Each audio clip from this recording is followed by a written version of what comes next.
Labaran Hausa daga ƙasar Jamhuriyar Nijar. Masu saurare barkanmu da warhaka, barkanmu da sake kasancewa da ku a cikin wannan rana ta yau, inda za ku je mu ɗauke da rahotannin labaran Hausar daga ƙasar Jamhuriyar Nijar, kamar yadda muka saba kawo muku a kowace rana. A yau ma za mu kawo muku rahotannin labaran Hausar kamar yadda daga ƙasar Jamhuriyar Nijar ɗin abubuwa ke faruwa ƙarƙashin jagorancin wannan mulki mai adalci na sojojin CNSP. A sahun farko shugaban ƙasa Janar Darmi Abdurrahman Chani da kuma Firaminista Ali Muhammad Lamin Zan. A yau muna ranar Alhamis 11 ga watan Jun na shekara ta 2026. Masu saurare sai ku gyara zama domin jin cikakkun rahotannin labaran daki-daki dalla-dalla kamar yadda muka tanadar muku. Inda rahotannin labaran namu zai fara ne daga ajandar shugaban ƙasa Janar Darmi Abdurrahman Chani, inda a ranar jiya Laraba ne shugaban ƙasar ya ba da dama domin a gana da shi a fadarsa, inda shugaban ƙasa ya fara da ganawa ne da jakadiyar nan ta ƙasar Ingila wadda take shirin barin gado a ƙasar ta Jamhuriyar Nijar, wato Madam Catherine Ingrahen, wadda suka gaisa da shugaban ƙasa, inda wato ta zo ban kwana da shugaban ƙasa biyu bayan kammala aikinta a ƙasar Nijar ɗin, inda za ta koma, inda babu shakka sun yi tattaunawa mai muhimmanci da kuma ban kwana da juna mai muhimmanci tare da shugaban ƙasa Janar Darmi Abdurrahman Chani.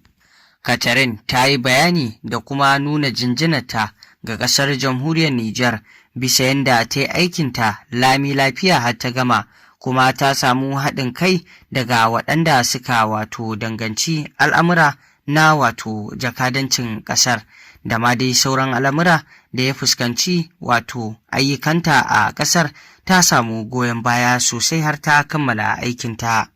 Ta yi fata na mutunci ga ƙasar Jamhuriyar Nijar bisa sahalewar dama da ta samu ta gama aikinta cikin wato kulawa. Haka zalika ta yi fatan wanda zai mai gurbinta shi ma ya sami irin wannan kulawa ya kuma yi aiki kamar yadda ta yi, domin ƙara samun hulɗa da juna mai aminci tsakanin ƙasar Jamhuriyar Nijar da kuma ƙasar Ingila. Daga nasa ɓangaren kuwa idan muka tafi zuwa ga shugaban nan na Majalisar Tuntuɓar Juna CCR Dr. Mahamudu Jingire, inda shi ma a ranar jiya Laraba ne ya ba da damar ganinsa a wato ofishinsa ko mu ce a fadarsa, inda ya yi ganawa ne guda biyu da wato wasu tawagogi, inda ganawarsa ta farko ya gana ne da tawagan nan ta wakilin nan na Plan International reshen ƙasar Jamhuriyar Nijar, inda ba da nan a ganawarsa da manema labarai wannan wakili na Plan International ya yi bayani mai kyau dangane da wannan tattaunawa, inda ya bayyana cewa wannan tattaunawa da shugaban CCR ɗin da suka yi yana da wato matuƙar muhimmanci kan alaƙa da take tsakanin ƙasar Jamhuriyar Nijar da Plan International, musamman ma kan batun wato kariyar ƙananan yara wato da kuma abin da ya shafi al'umma na daga cikin batutuwan da suka tattauna. Kuma batun da ya mamaye wannan tattaunawar tasu shine batu na auren wuri ga yara mata. Wannan hulɗa tsakanin Plan International da kuma CCR ra'ayi ta ne domin magance irin waɗannan matsaloli, inda a cikin jawabin nasa wakilin na Plan International ya nuna wato jin daɗinsa biyo bayan yadda wato shugaban CCR ɗin ya karɓe su da tawagarsa hannu biyu, kuma suka samu ƙarin bayani da kuma fuskantar juna albarkacin wannan tattaunawa da suka yi.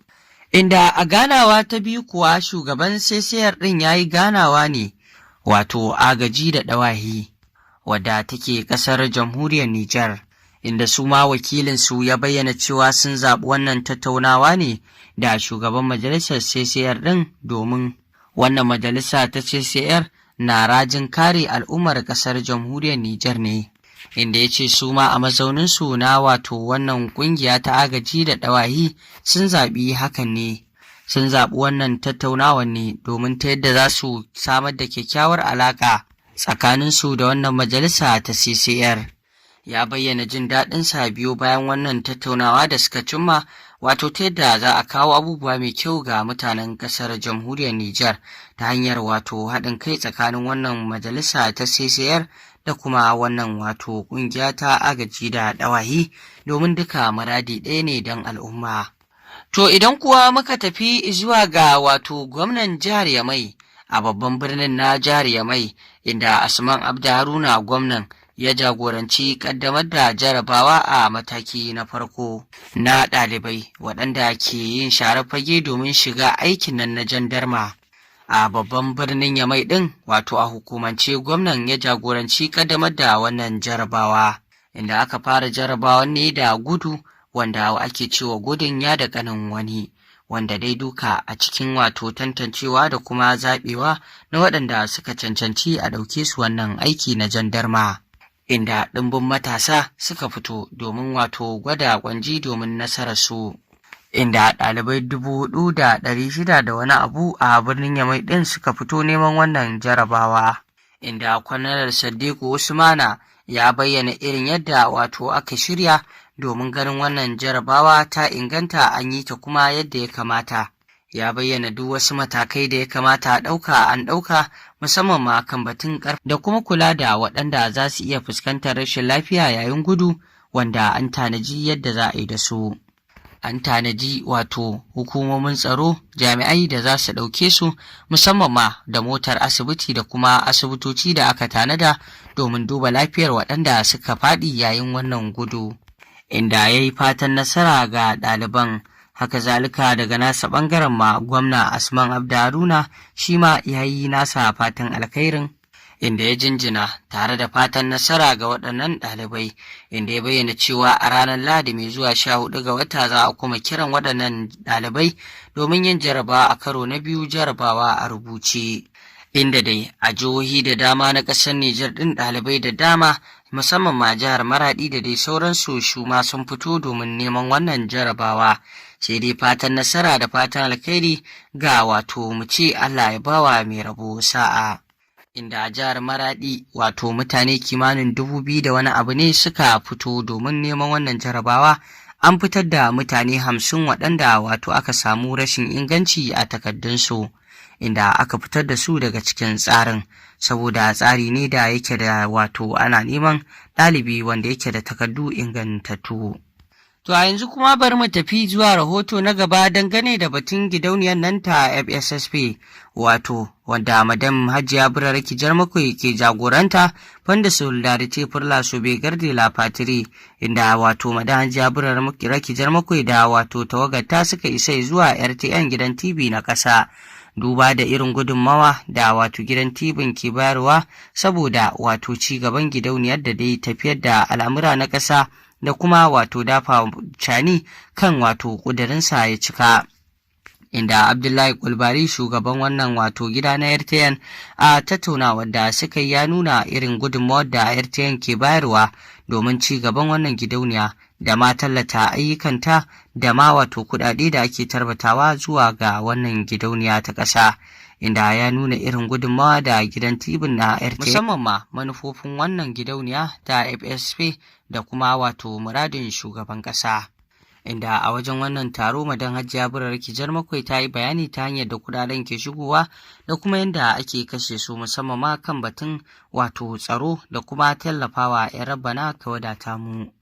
Inda ba da wannan gudanar da taro, Madan Hajiya Buraraki Jarmakwai da ta koma ofishi ta kuma karbi tallafi na al'ummar ƙasar Nijar waɗanda kullum ke tururuwa domin kawo tarbatan kudaden nasu domin a sa su a inda ya dace, musamman ma kan batun sha'anin tsaro da tallafawa 'yan rabbana ka wadata mu. Al'umma har yanzu a ƙasar ta Nijar na yin tururuwa domin kawo tallafin kudaden nasu ga wannan asusu na ceton ƙasa domin ci gaban ƙasa. To masu saurare, ƙarshen rahotannin labaran kenan da muka kawo muku daga ƙasar Nijar ɗin. Ku ci gaba da bibiyar rahotannin labaranmu domin sanin abubuwan da ke faruwa